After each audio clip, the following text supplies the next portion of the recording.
Sacramento, family's down in St. Augustine, Florida. We help people defer capital gains taxes using something called a deferred sales trust as our main focus, but more so we try to help individuals and families look at different options to see what's the best fit for them beyond just like the 1031 exchange. As a background, I grew up building houses with my parents here, mostly in the Bay Area, and then studied and practiced multifamily brokerage at a place called Marcus & Millichap. Did a lot of 1031s before the '08 crash, and then basically said, hey, maybe there's a little bit better way to do this, and that's when we focus like a laser on the deferred sales trust. Perfect. Peggy. No, it sounds like it. Congratulations on the growth. Why don't we do this? Noah, how about yourself? What's something? Okay. How about for yourself? Sure, yeah. So there's a quote by Ray Dalio, I think it says, pain plus reflection equals progress. And I think it's just so important to listen to the challenges of the people that we're serving. During the 2008 crash, before that, a lot of people said, hey, I'm overpaying for properties. I feel like this 1031 exchange is not the best use of buying the deals that I want to buy, but I feel kind of trapped by this. And we thought at Marcus & Millichap that was the way to help people, was just do the 1031 exchange.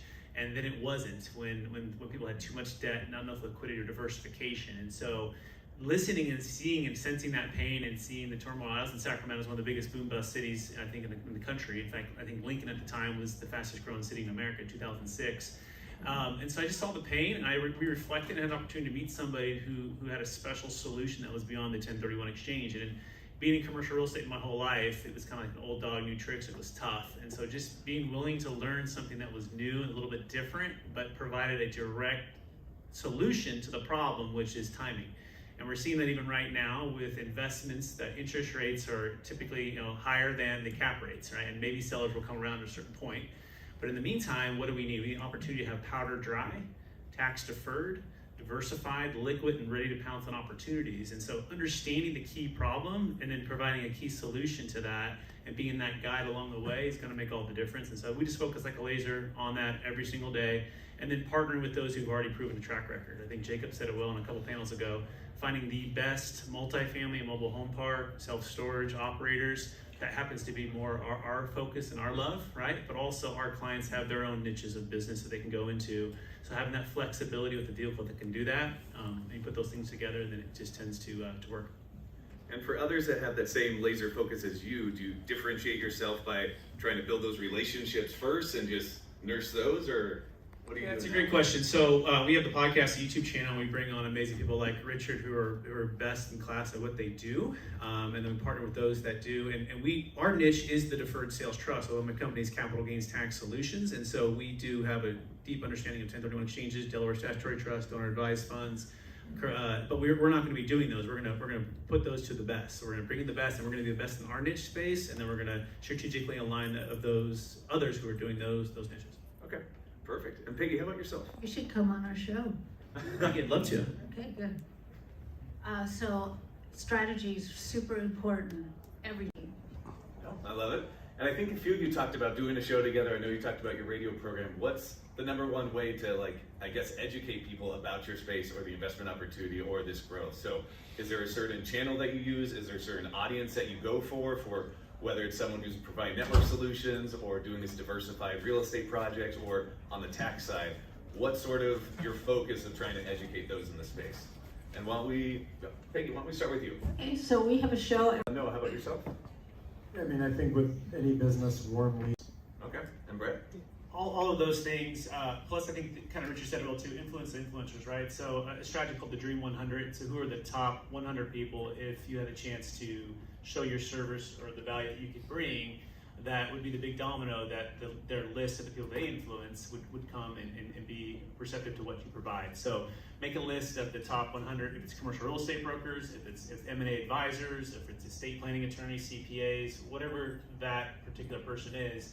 Go out and serve them and help them build their business, make it easier, send them referrals in a way that's going to be mutually beneficial, and that really helps. And then, of course, have the podcast. If you haven't had one yet, I encourage you to get that going.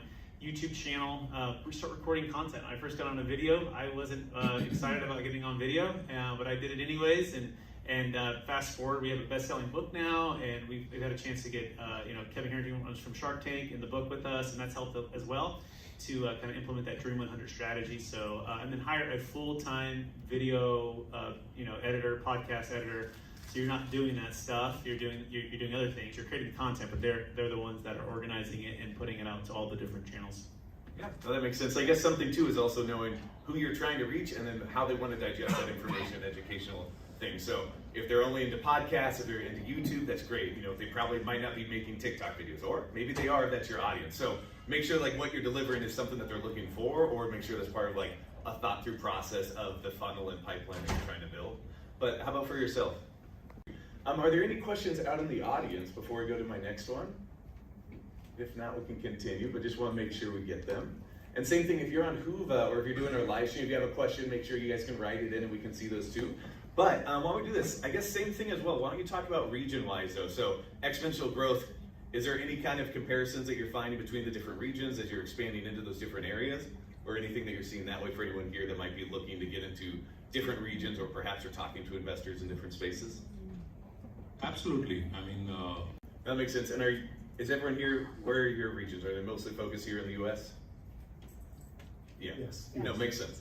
Makes sense. Why don't we do this? What's a $100,000 investment or just sort of insight that you'd be able to offer to someone who's looking to either grow their business with that same exponential growth that you're seeing within your own or within your own market? Or what's something that you'd be able to find that might be able to help leapfrog them up to that next level of business operations on what they're doing? It could be a practice in your own industry, it could be something specific, or something more general that could be open.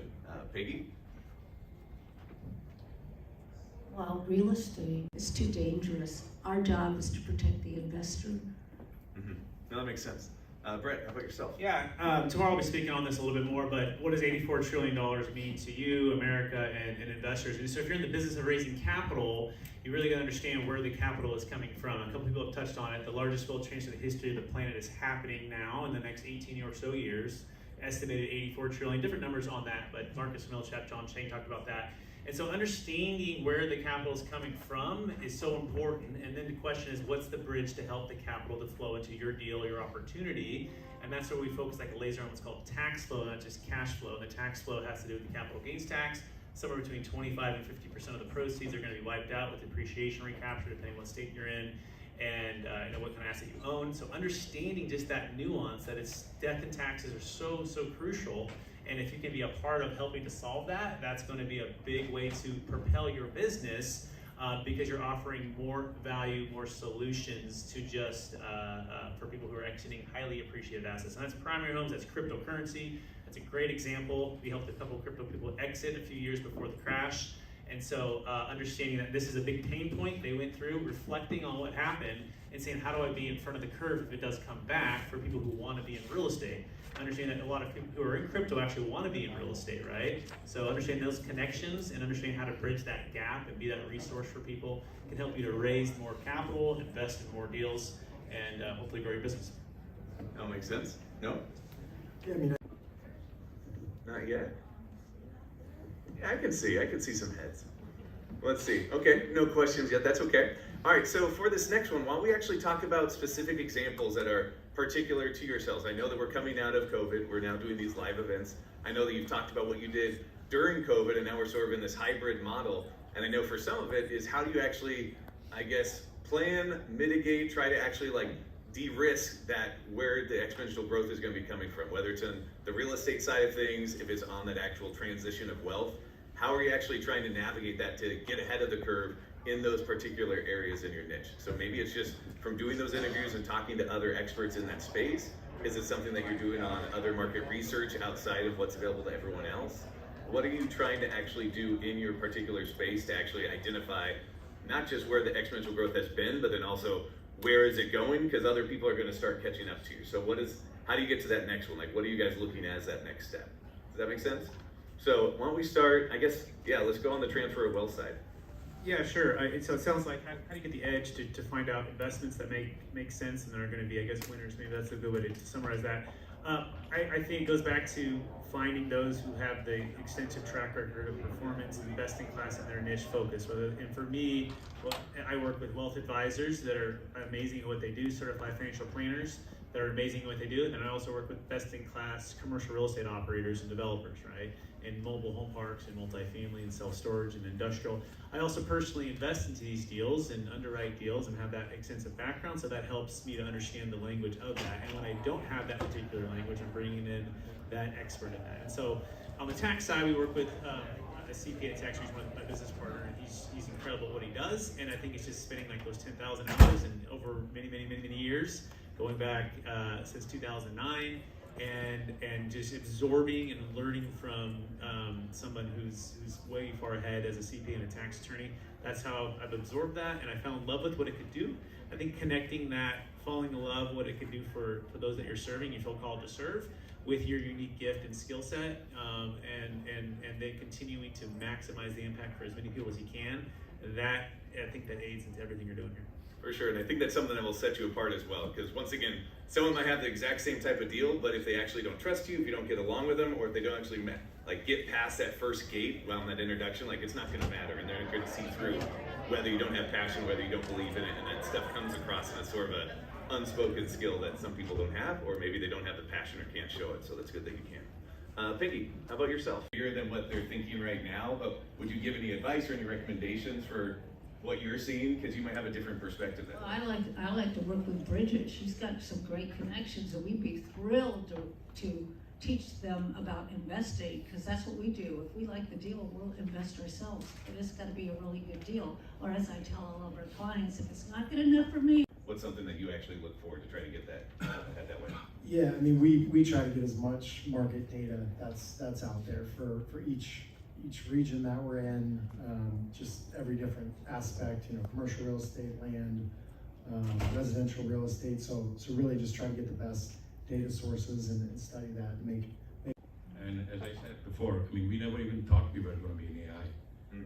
We happen to be in AI, doing a good job, continue to do so. I love that. Well, everyone, let's give our panel number 4 a big round of applause. Thank you so much.